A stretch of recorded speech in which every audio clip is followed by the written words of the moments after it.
नमस्कार, आप लोगों का पुनः स्वागत है।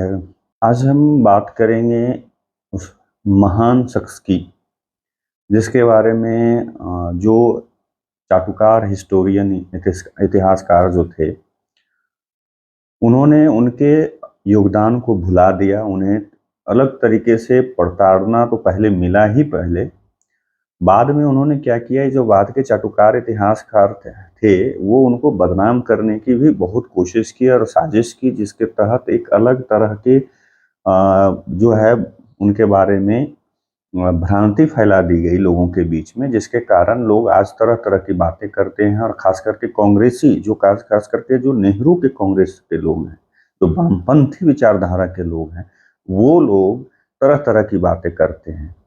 हम बात कर रहे हैं वीर विनायक दामोदर सावरकर जी की।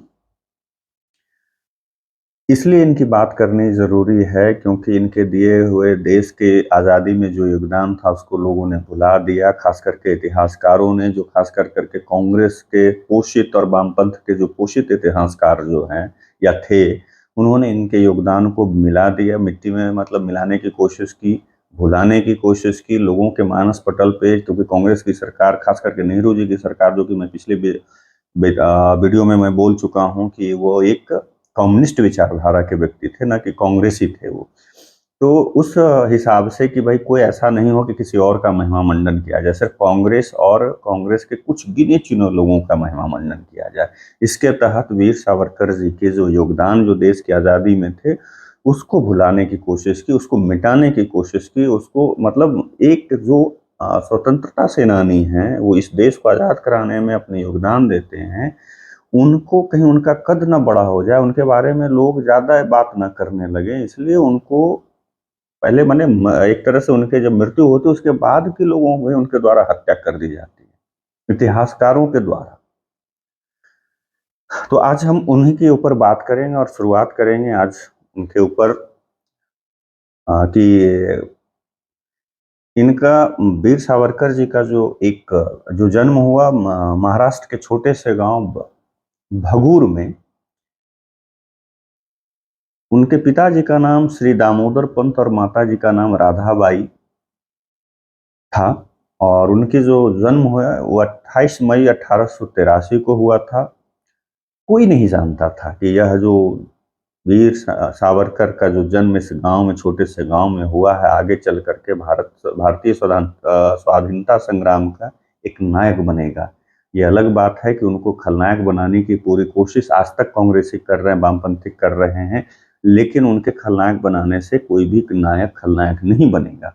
देश के जो लोग पढ़े लिखे हुए लोग हैं, जो बुद्धिजीवी लोग हैं, या आज के डेट में जब से सोशल मीडिया आया है तो धीरे धीरे इन सब चीज़ों को जानने की एक जागरूकता पैदा हो रही है। किताब पढ़ने की लोगों के अंदर में इच्छा पर पैदा हो रही है कि आखिर ऐसी बातें क्यों हुई। तो अलग अलग जो राइटर हैं, जो लेखक हैं, उनकी बातों को लोग पढ़ रहे हैं, किताबों को पढ़ रहे हैं। आज उसी कड़ी में मैं आप लोगों के सामने, जैसा कि मैंने बताया कि कोई नहीं जानता था कि ये आगे चल के एक स्वाधीनता संग्राम का एक नायक बनेगा। उनका जो एक था अभिनव भारत का एक उन्होंने गठन किया था। देश अंग्रेजों के पराधीन है, यह भावना तो आरंभ से ही सावरकर जी के मन में घर कर गई थी। इसी से प्रेरित होकर 1904 में उन्होंने अभिनव भारत की स्थापना की थी। एक क्रांतिकारी संगठन था जिसका मुख्य उद्देश्य हर कीमत पर देश को अंग्रेजों से मुक्त करवाना था। उसके बाद सावरकर ने जब बैरिस्टर की पढ़ाई के लिए लंदन जाने की, मैं शॉर्ट में चीज़ों को करते जा रहा हूं क्योंकि बहुत लंबा ये एक मैंने जिस किताब से लिया है और जिस किताब में ये संग्रह है अलग अलग किताबों का, उस किताब में शॉर्ट में से ले रहा हूँ कि सावरकर जी जब पढ़ लिख करके जब ये आगे चल करके बैरिस्टर की पढ़ाई करने के लिए लंदन जाने की इच्छा व्यक्त की, तो उस समय के बड़े क्रांतिकारी नेता बाल गंगाधर तिलक ने खुद पंडित श्यामाजी कृष्ण वर्मा को पत्र लिखकर सावरकर की सहायता करने को कहा था। सावरकर को लंदन के इंडिया हाउस में रहना था, जो पहले से ही क्रांतिकारी विचारों का केंद्र था। लंदन में उस समय इंडिया हाउस नामक एक हाउस था, जो जहाँ पे लोग यहाँ से जो क्रांतिकारी विचारधारा के लोग जो रहते थे, पढ़ने जाते थे, उनका वो रहने का जगह था और उसको उसका केंद्र बोला जाता था। इंडिया हाउस में रहते हुए सावरकर की भेंट मदनलाल ढींगरा, लाला हरदयाल, निरंजन पाल से हुई। सावरकर का इंडिया हाउस आने के पश्चात पश्चात यह विचार और प्रगाढ़ हो गया कि अंग्रेजों को भारत में से बिना शस्त्र की ताकत से नहीं निकाला जा सकता है। जो गांधी जी सोचते थे कि हम अहिंसा से निकालेंगे, लेकिन जब ये सावरकर जी जब वहां गए, और पहले से उनके मन में ये घर किया हुआ था, लेकिन जब वो इंडिया हाउस गए और वहां पे लोगों से मिलते हैं, लोगों की विचारों को सुनते हैं, वो मदन लाल ढींगरा साहब की, लाला हरदयाल साहब के, निरंजन पाल जी से, तो उनके मन में ये और जो इच्छा जो अंदर से तो और प्रगाढ़ उस चीज का ये हो गया कि भाई बिना शस्त्र की ताकत से अंग्रेजों को निकाला नहीं जा सकता है। यहीं रहते हुए उन्होंने फ्री इंडिया सोसाइटी की भी स्थापना की। वर्षों से सुनते आ रहे थे कि कलम में बहुत ताकत होती है, पर इसका सही परिचय उस समय हुआ जब सावरकर ने लिखना शुरू किया। सावरकर ही वो पहले व्यक्ति थे जिन्होंने प्रखर रूप में यह कहा कि 1857, जिसको अंग्रेज 1857 का सैनिक विद्रोह बोलते हैं, वह महज सैनिक विद्रोह नहीं बल्कि भारत का प्रथम स्वतंत्रता संग्राम था। उन्होंने 1857 का स्वतंत्र समर नामक की पुस्तक भी लिखी। कलम की क्रांति का मतलब, इससे अंदाजा लगाइए, वो किताब जो है, मतलब पढ़ना चाहिए हर लोग, अगर मिलता है, उपलब्ध है, मैं भी ढूंढने की कोशिश कर रहा हूँ, अगर मिलेगा तो मैं उसे मंगाऊंगा, मैं भी पढ़ूंगा, और मैं आप लोगों से भी आग्रह करता हूँ कि उस किताब को मंगा करके पढ़िए। 1857 का स्वतंत्र समर, उसका अंदाजा, उस क्रांति का अंदाजा महज इस बात से लगाया जा सकता है कि पुस्तक प्रकाशन से पहले ही प्रतिबंधित कर दी गई अंग्रेजों लोग के द्वारा। उससे आगे कहानी बढ़ती है। लॉर्ड कर्जन और जैक्सन की जब हत्या हुई, मतलब खुदीराम बोस की फांसी से दुखी होकर मदन लाल ढींगरा, जो कि इंडिया हाउस में सावरकर मतलब जिनसे मिले थे, तो मदन लाल ढींगरा ने कर्जन वायली की, जो कि एक ब्रिटिश अफसर था, उसकी गोली मारकर उन्होंने हत्या कर दी। ढींगरा का मानना था कि अंग्रेजों को जब तक उनकी भाषा में नहीं समझाया जाएगा, तब तक यह समझने वाले नहीं हैं। माने ये सीधा सीधा स्पष्ट रूप से मदन लाल ढींगरा साहब का मानना था कि उनको उसी भाषा में समझाया जाए, और उनके साथ साथ इस विचार से सावरकर भी सहमत थे, और बहुत सारे क्रांतिकारी जो थे गरम दल के, वो सहमत थे कि उनको उसी भाषा में समझाया जाए, नहीं ऐसे नहीं समझेंगे।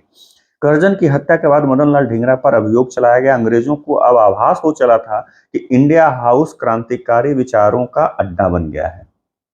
ये एहसास हो गया था अंग्रेजों को। सावरकर भी अब समझ चुके थे कि लंदन अब उनके लिए सुरक्षित नहीं है। जब ढींगरा साहब के ऊपर महाभियोग चलाया गया, तो सावरकर साहब समझ गए थे कि अब मेरा यहाँ रहना सुरक्षित नहीं है। अब उसके बाद वो लंदन से निकल करके पेरिस चले गए।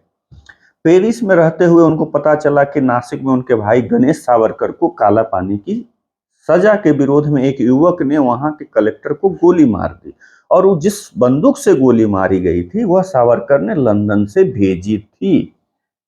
समझिएगा कि यहाँ जो है, जो कहते हैं ना ये कांग्रेसी कि उनका कोई योगदान नहीं, वो माफी वीर थे, तो वो पेंशन पर रहते थे, ये रहते थे। अरे भाई सुन लो भाई, पढ़ लो कहीं और से। सिर्फ तुम्हारे अब्बा लोग नहीं सिर्फ आजादी दिलाए थे, और लोगों का भाई योगदान था। ये लोग तो बाद में सत्ता का सुख भोगे थे, लेकिन इन लोग का क्या?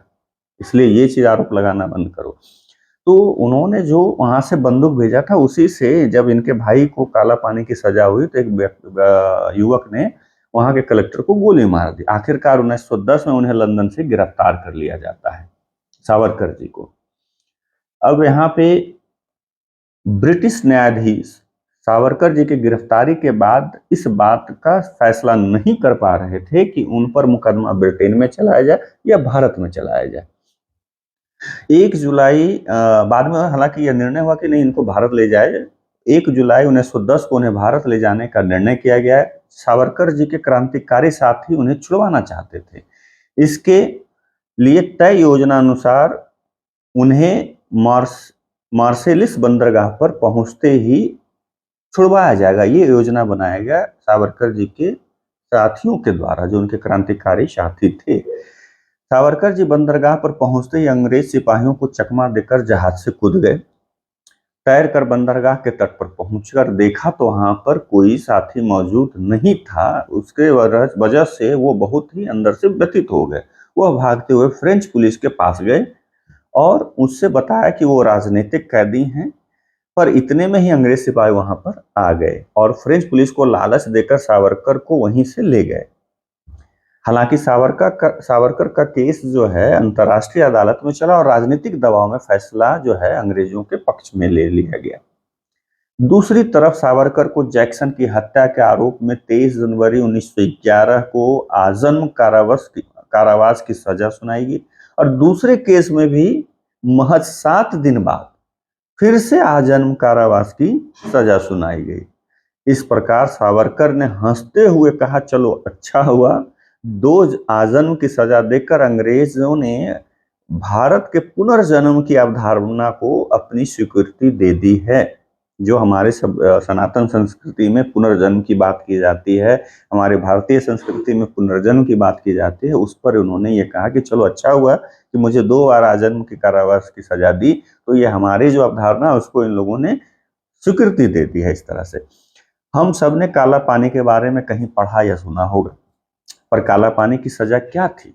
अंडमान की सेल्युलर जेल, जिसको लोग काला पानी की सजा बोलते थे, अंडमान के जिसमें कैदियों को कठोर यातनाएं दी जाती थी। रोज एक न एक कैदी या तो आत्महत्या कर लेते थे या मानसिक रूप से बीमार हो जाते थे। सावरकर को अंडमान में दी गई यातनाओं का अंदाजा हम सिर्फ इस बात से लगा सकते हैं कि उस जेल में जो कैदी कोल्हू के बैल के रूप में काम करते थे, उन्हें वहां डी श्रेणी में रखा जाता था, जिसका मतलब था सबसे खतरनाक कैदी। सावरकर को सेल्युलर जेल की तीसरी मंजिल की छोटी सी कोठरी में रखा गया था। कोठरी में कोने में एक छोटा सा घड़ा और एक गिलास रखा गया था। कैद में सावरकर के हाथों में हथकड़ियां और पैरों में बीड़ियां जकड़ी रहती थी हर हमेशा। जब वह सेलुलर जेल में थे तो उनके बड़े भाई गणेश सावरकर भी वहीं सजा काट रहे थे। वीर सावरकर को यह पता ही नहीं था कि इसी जेल में उनके बड़े भाई बाबा राव भी हैं उसी जेल में। वीर सावरकर 10 वर्षों तक इसी काल कोठरी में सजा भोगते रहे। सावरकर अप्रैल 1911 से मई 1921 तक पोर्ट ब्लेयर की जेल में रहे।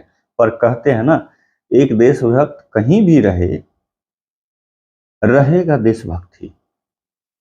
इस 10 वर्ष के कठोर काला पानी के बाद सावरकर को भारत लाया गया और यहाँ 4 वर्ष तक जेल में रखा गया। ब्रिटिशों का सावरकर से खौफ का अंदाजा इसी से लगाया जा सकता है कि इतने वर्ष जेल में रखने के बाद भी उन्हें बहुत सी शर्तों के साथ रिहा किया गया। मतलब इतना उसे भय था अंग्रेजों को कि बहुत सारा शर्त उनके साथ लगाया गया और उसके बाद उनको रिहा कर दिया गया। एक बात और इनके बारे में महत्वपूर्ण बात करना जरूरी है कि बहुत सारे लोग सिर्फ बाबा साहब आम्बेडकर दलित उत्थान के लिए बाबा साहब को ही मेन उनको नायक मानते हैं या ज्योतिबा फुले उनकी जो ये लोगों को मानते हैं। लेकिन सावरकर का दलित उत्थान के प्रति जो किया गया कार्य है उसको ये लोग नहीं मानते। दुर्भाग्य की बात है कि जो दलित समाज से आते हैं वो भी उस चीज को नहीं मानते, उल्टा और इन्हें वो भी आज के दौर में भी प्रताड़ित उनकी मृत आत्मा को भी करते हैं, करने में कोई कसर नहीं छोड़ते। सावरकर के बारे में एक बात जो शायद कम प्रचारित है, जैसा मैंने कहा, वह है उनका दलित उत्थान कार्यक्रम। अपनी भाभी को 1920 में लिखे एक पत्र में सावरकर लिखते हैं, मुझे लगता है कि हिंदू समाज में फैली छुआछूत और जन्म के आधार पर विभाजित जाति व्यवस्था से वैसे ही लड़ने की जरूरत है जैसे हम लोग अंग्रेजों के साथ लड़ रहे हैं। ये उनका मानना था, ये सावरकर जी का मानना था। ये बाकियों की तरह मैं किसी का नाम नहीं लूंगा कि ये बड़े बड़े जा करके विदेशों में पढ़ाई कर करके नौकरी करते अंग्रेजों के यहाँ, बाद में कहते हैं कि हम उत्थान कर दिए। ये सोचने वाली बात है कि ये सोचिए जेल में रहते हुए इसकी परिकल्पना कर रहे थे और वो अपने भाभी को लिखते हैं 1920 में कि भाई हिंदू समाज में जो छुआछूत फैला हुआ है उसके खिलाफ हम लोगों को वैसे ही लड़ने की जरूरत है जैसे अंग्रेजों के खिलाफ लड़ रहे हैं। वर्ष 1930 में सावरकर ने देशव्यापी गणेश उत्सव मनाने का आह्वान किया, जिसमें दलित समाज के लोग भजन कीर्तन करते थे, सवर्ण समाज और दलित समाज की महिलाएं साथ में खाना बनाती थी। सावरकर ने दलित समाज के लोगों के मंदिर में प्रवेश निषेध की रीति का पुरजोर विरोध किया। ये हर दलित के लोगों को, दलित जो हैं उनको समझना चाहिए, दलित छोड़ दीजिए, जितने भी जाति के लोग हैं उनको इस चीज को ध्यान रखना चाहिए कि इनका कहाँ कहाँ योगदान था। सावरकर के अथक प्रयासों से, सावरकर जी के ही अथक प्रयासों से 1931 में महाराष्ट्र में पतित पावन मंदिर बनाया गया, जिसमें सभी समाज के लोगों को प्रवेश कर सकते थे। ये पहला मंदिर था जिसमें सभी समाज के लोग प्रवेश करते थे। 1933 में सावरकर ने महाराष्ट्र में दलित जातियों के साथ बैठकर भोजन किया। यह वो समय था जब दोनों वर्णों का साथ में बैठकर खाना खाने के बारे में सोचना भी दूर की बात थी। यह एक क्रांतिकारी विचार था, जिसके कारण दोनों वर्णों के बीच की खाई में जो कमी आना प्रारंभ हुआ। मतलब सोच सकते हैं कि उनके द्वारा सिर्फ आजादी में ही नहीं उनकी भूमिका थी, उनकी भूमिका दलित उत्थान में भी थी, लेकिन उनको कहीं भी वो जो स्थान उनको मिलना चाहिए था, जो उनको जगह मिलनी चाहिए थी, जो इज्जत मिलनी चाहिए थे, वो नहीं मिला। और खास करके ये इस कारण से नहीं मिला कि ये जो वामपंथी विचारधारा के इतिहासकार हैं, जो कांग्रेस के पोषित इतिहासकार हैं, उन्होंने अपने हिसाब से एक अलग ही गढ़ा इतिहास को, जिसके कारण हम लोगों को सच्चाई पता नहीं चल पाई। अब उससे आगे बढ़ते हैं, क्योंकि शॉर्ट में जैसा मैंने कहा कि बातों को आपके सामने रखूंगा। हिंदू शब्द का अभिप्राय, अहमदाबाद में हिंदू महासभा के वार्षिक अधिवेशन में सावरकर जी ने हिंदू शब्द के विराट स्वरूप से हिंदू जगत को अवगत कराया, जिसमें उन्होंने कहा, आ सिंधु सिंधु पर्यंता यश भारत भूमिका पितृभु पुण्य भूय चैव स वै हिंदू रीति स्मृत। अर्थात प्रत्येक व्यक्ति जो सिंधु नदी से समुद्र पर्यंत इस भारत भूमि को अपनी पितृभूमि और पुण्य भूमि समझता है, वह हिंदू है। हिंदू शब्द की यह व्याख्या भ्रमात्मक है कि भारत खंड में उत्पन्न हुआ किसी भी धर्म को मानने वाला व्यक्ति हिंदू है, क्योंकि यह तो हिंदुत्व के एक ही अंग की व्याख्या करता है। भारतीय मूल वाले धर्म को मानने मात्र से ही काम नहीं चल सकता, उसे इस देश की को पितृभूमि भी मानना होगा। इसलिए हिंदुत्व वह है जिसके द्वारा इस राष्ट्र के लोग विविध धर्मों की जननी इस पुण्य भूमि के साथ भी एक समाज से नहीं बंधे हुए, अपितु एक संस्कृति, एक भाषा, एक इतिहास, एक पितृभूमि के बंधन में भी दृढ़ता से जकड़े हुए हैं। इसलिए पितृभू और पुण्यभू ये दोनों शब्द मिलकर ही हमारे हिंदुत्व का निर्माण करते हैं, जो कि यह इसका जो पूरा विस्तृत जानकारी है, इस हिंदुत्व की विस्तृत व्याख्या सावरकर जी द्वारा रचित जो पुस्तक है हिंदुत्व, उसको आप पढ़िए, उसमें आपको मिलेगा। अब आगे चलते हैं, सावरकर और गांधी जी के बारे में जानकारी लेते हैं, आप लोगों से साझा करते हैं। सावरकर और गांधी विचारधारा के दो छोर थे, किंतु दोनों एक दूसरे का सम्मान करते थे। जहां एक तरफ गांधी सावरकर को भाई कहकर संबोधित करते थे, तो दूसरी ओर सावरकर गांधी को महात्मा कहकर संबोधित करते थे। दोनों जीवन में सिर्फ 2 बार ही एक दूसरे से मिले हैं। दोनों के वैचारिक मतभेद का अंदाजा गांधी जी के मार्च 1927 में रत्नागिरी में सावरकर के घर में हुई भेंट से लगाया जा सकता है। हुआ यूं कि गांधी जी रत्नागिरी के अपने प्रवास पर थे, वे सावरकर से मिलने उनके घर गए, जहां दोनों के बीच पिछड़ों और दलितों के बारे में चर्चा में गांधी ने सावरकर से कहा कि आपके रत्नागिरी में हरिजनों के उत्थान के कार्यों के लिए आप बधाई के पात्र हैं। देश की आजादी के विषय पर जब गांधी ने अहिंसा पर जोर दिया, तो सावरकर ने उसके प्रत्युत्तर में कहा कि अहिंसा का आपका पाठ मनुष्यों पर लागू होता है। सुनिएगा इस लाइन को। जब अहिंसा का पाठ पढ़ाने की कोशिश की इन्होंने, गांधी जी ने सावरकर जी को, तो सावरकर जी ने कहा कि अहिंसा का आपका जो पाठ है वो मनुष्यों पर लागू होता है, अंग्रेज मनुष्य नहीं है, वह तो जानवर तुल्य है। तो गांधी ने सावरकर से कहा कि मुझे लगता है कि हम कई बातों में एक दूसरे से सहमत नहीं हैं, किंतु मुझे इतना हक तो है कि अहिंसा का प्रयोग देश के लिए करूं। इस पर सावरकर ने गांधी से कहा कि अपने निजी प्रयोग के लिए पूरे देश को अहिंसा का प्रयोगशाला नहीं बनाना चाहिए। आप जो बनाना चाहते हैं देश को प्रयोगशाला अहिंसा का, इसे अपने निजी अहिंसा के लिए, मतलब निजी प्रयोग के लिए, ये गलत है। इसके हित और अहित की बात सोच लेनी चाहिए। उसके बाद आता है जिस पर कि जो मेन रूप से कि भाई लोग इनके ऊपर, जो मैं पिछले भी वीडियो में बोला था कि जब सेना में, मतलब अंग्रेजी सेना में हिंदुओं की भर्ती के पक्षधर थे सावरकर, तो इस पर बोला गया कि इसी वजह से इनको बोला गया कि ये अंग्रेजों के मुखबिर थे। लेकिन इसकी सच्चाई क्या है वो आप सुन लीजिए। हिंदू महासभा के भागलपुर वार्षिक अधिवेशन 1941 में सावरकर जी ने संबोधित करते हुए कहा, देश भर के हिंदू संगठनवादियों को दूसरा सबसे महत्वपूर्ण और अति आवश्यक काम यह करना है कि हिंदू को हथियारबंद करने की योजना में अपनी पूरी ऊर्जा और कार्रवाई को लगा देना है। सॉरी, जो लड़ाई हमारे देश की सीमाओं तक आ पहुंची है वह एक खतरा भी है और एक मौका भी है, और इन दोनों का तकाजा है कि सैन्यकरण आंदोलन को तेज किया जाए और हर घर शहर में हिंदू महासभा की शाखाएं हिंदुओं को थल सेना, वायुसेना, नौसेना और सैन्य सामान बनाने वाली फैक्ट्रियों में शामिल होने की प्रेरणा के काम में सक्रियता से जुड़ना होगा। ये संदेश दिया भागलपुर के अधिवेशन में सावरकर जी ने कि थल सेना, वायुसेना, जो भी और जितनी भी सैन्य सामग्री बनाने वाली फैक्ट्री है, सभी में भारतीय हिंदुओं को सम्मिलित होना चाहिए और उनको इसमें प्रेरित करना होगा, इसमें कि इसमें आप शामिल होइए। जिससे ब्रिटिश सेना में हिंदुओं की भर्ती का उद्देश्य था कि हमारे हिंदू भाइयों को अंग्रेज द्वारा सशस्त्र सैन्य प्रशिक्षण दिया जाएगा, जिससे भारतीयों में वर्षों से गुलामी में खोया हुआ उत्साह और सामर्थ्य वापस लौट आएगा। हाथ में शस्त्र होंगे तो यह सोचना आसान होगा कि अवसर आने पर शस्त्र का प्रयोग किसके विरुद्ध करना है। ये इनकी सोच थी। लेकिन इस पर इन कांग्रेसियों ने, खास करके नेहरू के जो कांग्रेसी जो हैं, इन लोगों ने उड़ाया कि ये मुखबिरी कर रहे थे और कांग्रेस के अंग्रेजों के पक्षधर थे। अब 22 जून 1940 को सुभाष चंद्र बोस जी ने वीर सावरकर के आवास पर आकर भेंट की।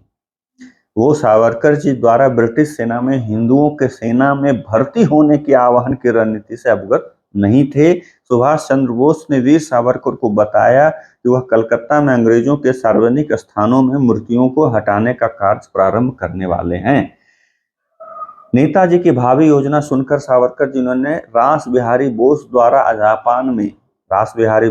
जापान में सैन्य संगठन की योजना से अवगत कराया। उन्होंने सचेत किया कि अंग्रेजों की संकट की घड़ी का लाभ उठाने का समय छिटपुट आंदोलन से कोई हल नहीं निकलने वाला है। सावरकर जी की प्रेरणा से ही सुभाष चंद्र बोस ने सिंगापुर पहुंचकर रास बिहारी बोस के सहयोग से आजाद हिंद फौज का गठन किया। सुभाष चंद्र बोस ने अपने आजाद हिंद रेडियो प्रसारण 25 जून 1944 में खुले तौर पर स्वीकार किया कि जब दिग्भ्रमित रणनीतिक सनक और दूरदृष्टि की कमी के कारण कांग्रेस पार्टी के लगभग सभी नेता भारतीय सेना के सैनिकों को भाड़े का सैनिक कहकर उनका अपमान कर रहे थे, आपको यह जानकर खुशी होगी कि उन सबकी बातों को ताक पर रखकर वीर सावरकर जी निडर होकर भारत के युवाओं को सशस्त्र बलों में शामिल होने के लिए प्रेरित कर रहे थे। उनकी प्रेरणा पाकर अंग्रेजों से सैन्य प्रशिक्षण प्राप्त भारतीय युवक आगे चलकर आजाद हिंद सेना के सिपाही बने। ये 25 जून 1944 में सुभाष चंद्र बोस जी के द्वारा, उनके द्वारा जो स्थापित उनका आजाद हिंद रेडियो प्रसारण था, उस पर उन्होंने ये लाइन बोली थी। गांधी हत्या और हिंदू महासभा। जैसा कि सर्वविदित है, 30 जनवरी 1948 को नाथूराम गोडसे ने गांधी जी की हत्या कर दी थी। नाथूराम के इस कार्य में आरोप हिंदू महासभा पर भी लगे, आरएसएस पर भी लगा था और हिंदू महासभा पर भी लगे, क्योंकि नाथूराम पूर्व में हिंदू महासभा के सदस्य थे। किंतु पुलिस को सावरकर के इस कार्य में शामिल होने के साक्ष्य नहीं मिले और उन्हें 18 महीनों के कारावास के बाद मुक्त कर दिया गया। जो कि मैं पिछली वीडियो में बताया था कि सावरकर जी और गोवालकर जी को, दोनों को नेहरू जी ने बंद करवा दिया था गांधी जी के हत्या के आरोप में, जबकि ऐसा कोई साक्ष्य नहीं था, प्रमाण नहीं था। सिर्फ इनको इसलिए बंद करवाया गया था नेहरू जी के द्वारा कि ये कांग्रेस के तुष्टीकरण के खिलाफ हिंदुओं को संगठित कर रहे थे। वीर सावरकर का स्वदेशी मंत्र, मतलब स्वतंत्र वीर सावरकर ने कहा था कि भारत को विश्व के लिए मार्गदर्शक बनना है और यह स्वदेशी की शक्ति से ही संभव हो सकता है। विकसित आत्मनिर्भर भारत ही विश्व का मार्गदर्शन कर सकेगा। भारत ही है जो विश्व को दिशा दिखा सकता है। सावरकर पहले व्यक्ति थे जिन्होंने स्वदेशी के समर्थन में 7 अक्टूबर 1905 को पुणे में विदेशी कपड़ों की होली जलाई थी। ये पहले व्यक्ति थे सावरकर जी। कैसे कैसे हिस्टोरियन हुए जो इनके बारे में क्या क्या लिख दिया। सावरकर का मानना था कि भारत को रक्षा क्षेत्र में भी आत्मनिर्भर होना चाहिए ताकि हम बाहरी आक्रमणों से सुरक्षित हो पाए। वीर सावरकर ने विचार का मंत्र सबको दिया। राजनीति का हिंदूकरण सावरकर जी की स्वदेशी भावना को ही परिलक्षित करने वाला था, जिसके लिए भी अनवरत संघर्ष करते रहे। सावरकर जी का मत था यह भारत भूमि यह भारत भूमि वशिष्ठ, नामदेव आदि ऋषियों द्वारा अभिमंत्रित जल से पवित्र की गई है। महर्षि व्यास की वाणी और कृष्ण की गीता का ज्ञान इसकी उत्कृष्ट सुगंध है। रामायण हमारा क्षीर सागर है। दमयंती, सावित्री, गार्गी और सीता इस भूमि के उदर से उत्पन्न हुई हैं।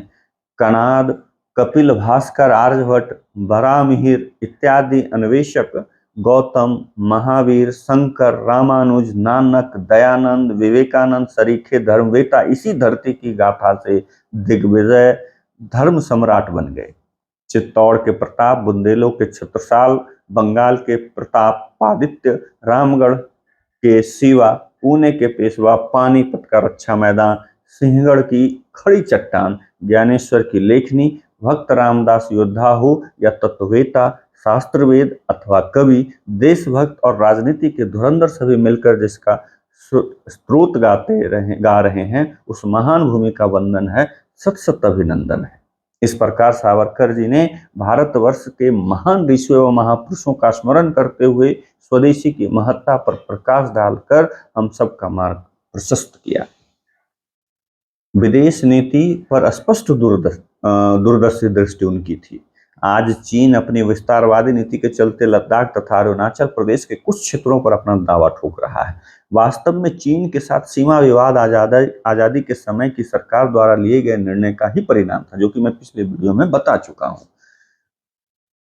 सन 1962 में जब चीन ने भारत पर आक्रमण किया तो वीर सावरकर ने भारी हृदय से कहा, काश अहिंसा, पंचशील, विश्व शांति के भ्रम में फंसे ये शासनाधिकारी मेरे सुझाव को मानकर सबसे पहले राष्ट्र का सैन्यकरण कर देते तो आज हमारी वीर व पराक्रमी सेना चीनियों को बीजिंग तक खदेड़कर उनका मध चूर चूर कर डालती। स्वयं मराठी होने के बावजूद वीर सावरकर सदैव हिंदी को राष्ट्रभाषा बनाने के प्रबल समर्थक रहे। उन्होंने कहा, भारतवर्ष की सभी भाषाओं की जननी संस्कृत है।